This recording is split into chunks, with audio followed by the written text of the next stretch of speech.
আল্লাহ রাব্বুল আলামিন তিনি পবিত্র কালামুল্লাহ শরীফে ঘোষণা করেছেন যে ওমা খালাকতুল জিন্না ওয়াল ইনসা ইল্লা লিয়াবুদুন। আল্লাহ রাব্বুল আলামিন পবিত্র কালামুল্লাহ শরীফে ঘোষণা করেছেন ওমা খালাকতুল জিন্না ওয়াল ইনসা ইল্লা লিয়াবুদুন। আল্লাহ পাক পবিত্র কুরআন মাজিদের মধ্যে ঘোষণা করেছেন ওয়ামা খালাকতুল জিন্না ওয়াল ইনসা, আমি মানব জাতি এবং জিন জাতিকে সৃষ্টি করতাম না, কিন্তু আমি সৃষ্টি করেছি একমাত্র আমার ইবাদতের জন্য। বলে সুবহানাল্লাহ। আল্লাহ রাব্বুল আলামিন কেন আমাদের তৈরি করলেন, কিসের জন্য তৈরি করলেন? আমরা পূর্বে কোথায় ছিলাম, পরক্ষণে আমরা কোথায় যাব, সব আল্লাহ রাব্বুল আলামিন আমাদের জন্য সব ঠিক করে রেখে দিয়েছেন। বলে সুবহানাল্লাহ। তাই আমরা আল্লাহ রাব্বুল আলামিন তিনি আমাদেরকে জোড়া করে তৈরি করেছেন, পুরুষ এবং নর এবং নারী দুজনকে আল্লাহ রাব্বুল আলামিন সৃষ্টি করেছে। প্রথমে সৃষ্টি করেছেন হযরত আদম আলাইহিস সালামকে, আর দ্বিতীয়বার সৃষ্টি করেছেন ওই আদম আলাইহিস সালামের সুখের জন্য, শান্তির জন্য।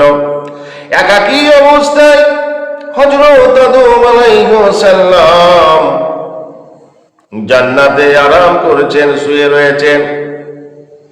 এমন অবস্থায় আল্লাহ পাক জানেন, আদম রে, তোমাকে আমি একা তৈরি করেছি, তুমি একা এসেছো, তোমাকে আমি একা পাঠিয়েছি, কিন্তু তোমার একজন জোড়ার দরকার। আমি তোমার মনের ব্যথা জানি রে বান্দা, তাই তোমার ওই হাড় থেকে পাজরার আমি হাওয়াকে তৈরি করব। বলে সুবহানাল্লাহ। তাই আল্লাহ পাক হযরত আদম আলাইহিস সালামের বাম পাজরের মা হাওয়া আলাইহিস সালামকে তৈরি করলেন। বলে সুবহানাল্লাহ। সুবহানাল্লাহ। আল্লাহ পাক শুধু পুরুষ তৈরি করেননি, নারী পুরুষ উভয়কে তৈরি করেছেন তিনার ইবাদত করার জন্য। আমরা সকলে জানি আমরা পুরুষ, আমাদের জন্য নামাজ ফরজ, রোজা ফরজ, হজ ফরজ, যাকাত ফরজ। এবং যখন আমরা সংসার করব, আমাদের পরিবার পরিবর্গ, আমাদের সন্তান সন্ততি, আমাদের স্ত্রী পরিবার, এই সবগুলোকে ভর পোষণের জন্য আল্লাহ পাক আমাদের তৈরি করেছেন। মায়েদের এই দায়িত্ব দেওয়া হয়নি কেমন করে সংসার চালাবে, এই সংসার কেমন করে চালাতে হবে, এটা আল্লাহ রাব্বুল আলামিন নির্দিষ্ট করে দিয়েছেন পুরুষদের জন্য। মেয়েদের কোনো দায়িত্ব নেই, পুরোটাই দায়িত্ব আল্লাহ ওই পুরুষদের জন্য দিয়েছেন। মা বোনেরা মনে করে আমরা পাপী, আমরা জাহান্নামে যাব, আমরা জান্নাতে যেতে পারবো না। বিশ্ব নবী সাল্লাল্লাহু আলাইহি সাল্লাম আর মা আয়েশা রাদিয়াল্লাহু তাআলা আনহা উভয়ে কথোপকথন করছেন। বিশ্ব নবী বললেন, আয়েশা, আমি একদিন স্বপ্নে দেখছি যে অধিকাংশ মেয়েরাই জাহান্নামে চলে যাচ্ছে।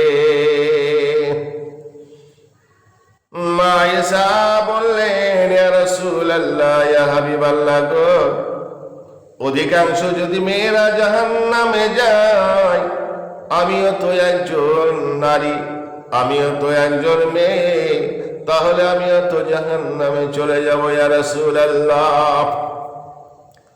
বিশ্ব নবী সাল্লাল্লাহু আলাইহি ওয়াসাল্লাম বললেন, আয়েশা, মেয়েদের জন্য জান্নাতে যাওয়া একেবারে সহজ ব্যাপার, আল্লাহ পাক সহজ করে দিয়েছেন। জাহান্নাম থেকে তারা বেঁচে যাবে যদি 4টে কাজ তারা করতে পারে। কটা বললাম? 4টে কাজ। মা বোনেরা যদি 4টে কাজ করে গো, তাহলে তাদের জান্নাতে যাওয়া সহজ হয়ে যাবে। হযরত আয়েশা সিদ্দিকা রাদিয়াল্লাহু তাআলা আনহা বললেন, ইয়া রাসূলুল্লাহ, ইয়া হাবিবাল্লাহ, ওই 4টে কাজ আপনি দয়া করে আমাদের বলে দিন। বিশ্বনবী সাল্লাল্লাহু আলাইহি ওয়াসাল্লাম বললেন, প্রথম নম্বর, ঈমান আনার পরে সে মুমিন হয়ে গেল। মুমিন হওয়ার পর তার উপর আল্লাহ পাক 4 দিয়েছেন, দায়িত্ব দিয়েছেন। 1 নাম্বার হলো ঈমানের পরে তাকে 5 ওয়াক্ত নামাজ পড়তে হবে। কি করতে হবে? 5 ওয়াক্ত নামাজ পড়তে হবে। এই 5 ওয়াক্ত নামাজ যদি পড়ি গো, আল্লাহ পাক আমাদেরকে জান্নাত নির্ধারিত করে রেখে দিয়েছেন। বলে সুবহানাল্লাহ। এই নামাজের আমরা কদর করব, নামাজের সম্মান করব, ইজ্জত করব। নামাজের যখন টাইম হয়ে যাবে, দুনিয়ার কাজকে আমি ফেলে দিয়ে আমি আমার নামাজকে বন্ধু বানায়া নেব। বলি সুবহানাল্লাহ। যদি আমি নামাজকে বন্ধু করতে পারি, আমি যদি নামাজকে আমার সাথী তৈরি করতে পারি, ওই নামাজ কবরে আমাকে পরিত্রাণ দান করবে। কাল কিয়ামতের দিনে বিনা হিসাবে আমাকে জান্নাতে পৌঁছায় দিবে। বলে সুবহানাল্লাহ। নামাজ। তাহলে 1 নাম্বার নামাজ আল্লাহকে সন্তুষ্ট করে, সন্তুষ্ট চিত্তে যদি আমরা আল্লাহকে খুশি করি, বিশ্বনবী সাল্লাল্লাহু আলাইহি সাল্লামের নূরানী তরিকা অনুযায়ী যদি আমি নামাজটা পড়ে আল্লাহকে খুশি করতে পারি, তাহলে আল্লাহ পাক সন্তুষ্ট থাকবেন। বিশ্বনবী সাল্লাল্লাহু আলাইহি ওয়াসাল্লাম তিনি বললেন, দ্বিতীয় কাজটি মেয়েদের হলো রোজা রাখবে, রমজানের রোজা রাখবে। যদি রমজানের রোজা রাখি আর 5 ওয়াক্ত নামাজ পড়ে, আর 2টো কাজ মেয়েদের উপর আল্লাহ পাক অর্পণ করে দিয়েছে, দায়িত্ব দিয়েছে। নামাজের পরে রোজা। মা বোনেরা রোজাটা খুব ভালো করে রাখতে জানে। কখনো তারা রাখবে শাবানের রোজা, কখনো রাখবে মুহররমের রোজা, কখনো রাখবে তারা শাওয়াল মাসে সাক্ষী রোজা। আবার কেউ কোন মা বোনেরা প্রত্যেক চাঁদে 3টে করে রোজা রাখে গো। 12, 13, 14 বা 13, 14, 15 এইরকম করে মা বোনেরা রোজা রাখে। তারা রোজা রাখতে খুব বাহাদুর। রোজা রাখতে তাদের ভয় হয় না, তাদের সাহস আছে। কিন্তু তারা রোজা রাখার পরেও তারা গীবত থেকে দূরে থাকে না। থাকে না। গীবত যদি পেয়ে যায়, সারা জিন্দেগি সে রোজা রাখবে। যদি বলা হয়, মা গো তোমরা গীবত করবে না, পরের সমালোচনা করবে না, পরের কোনো কথা আলোচনা করবে না, এরকম যদি দায়িত্ব দেওয়া হয়, মা বোনেরা একদিনও রোজা রাখতে পারবে না। তাহলে আমাকে রোজা রাখতে হবে আল্লাহকে সন্তুষ্টের উদ্দেশ্যে। পরের গীবত করা যাবে না, সমালোচনা করা যাবে না। আল্লাহর নবী বিশ্বনবী সাল্লাল্লাহু আলাইহি সাল্লাম তিনি বলেছেন, আল গিবাতু আসাদ্দু মিনাল জিনা।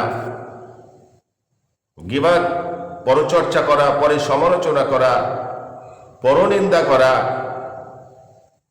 এমনই একটা ভয়ানক গুনাহ। বিশ্বনবী সাল্লাল্লাহু আলাইহি ওয়াসাল্লাম তিনি বলেছেন যে জেনা করা চেয়েও খুব কঠিন, খুব শক্ত গুনাহ। বলি না আউযুবিল্লাহ।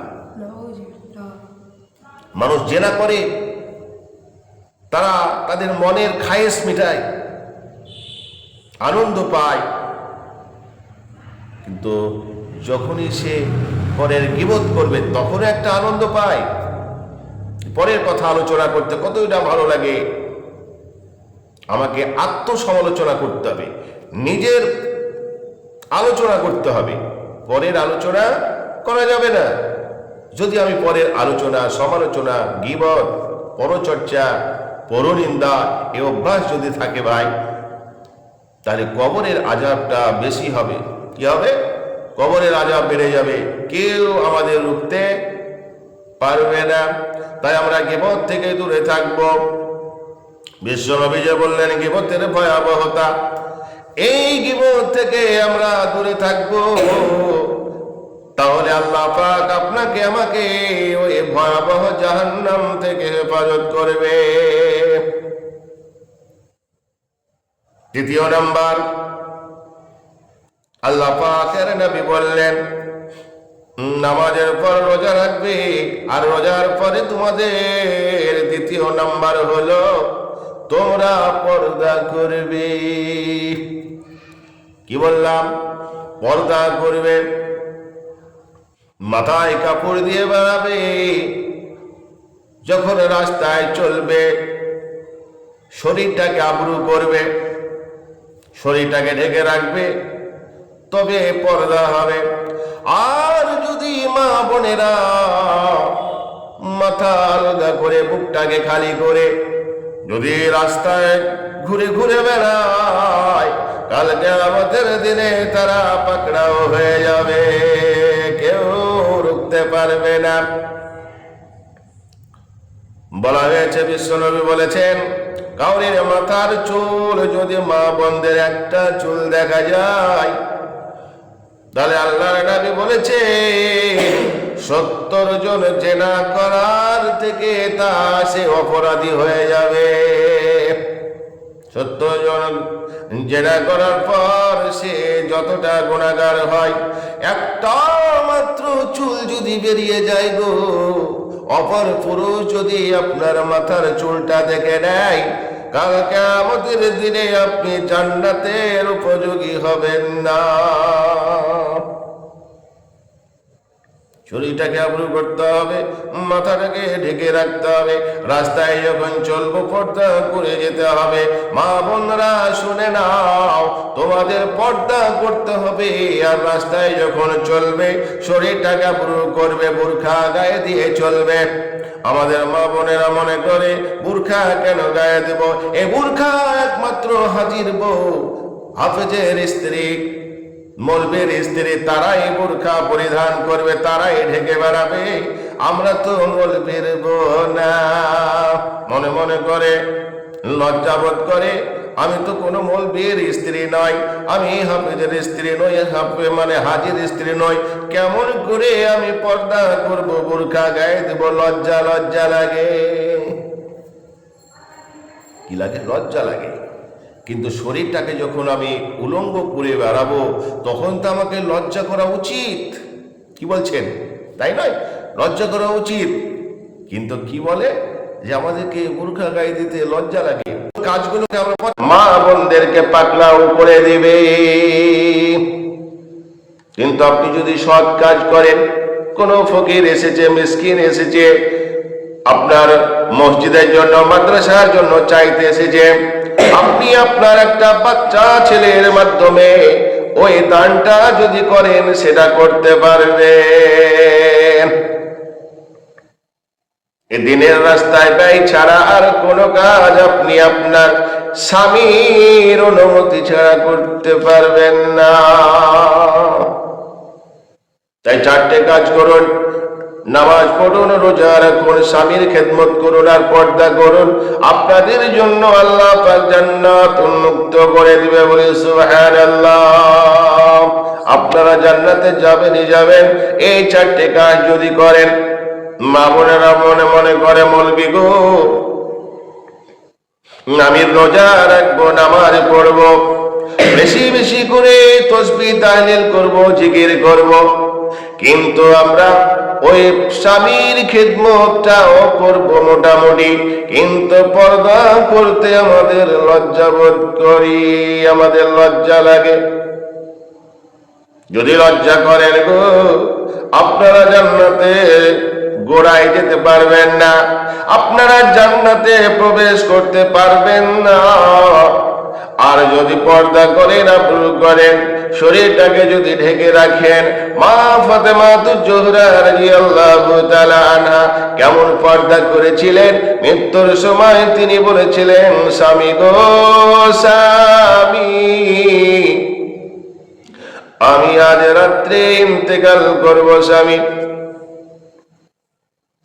যখন আমি ইন্তেকাল করব, আমার দাফনের যখন কাজ সম্পন্ন করবেন, স্বামী আপনাকে আমি বলে যাই, আমি সারা জিন্দেগি পর্দা করেছিলাম, আমি পর্দার খেলাপ করি নাই, আপনার কথা অমান্য করি নাই। স্বামী স্বামী গো,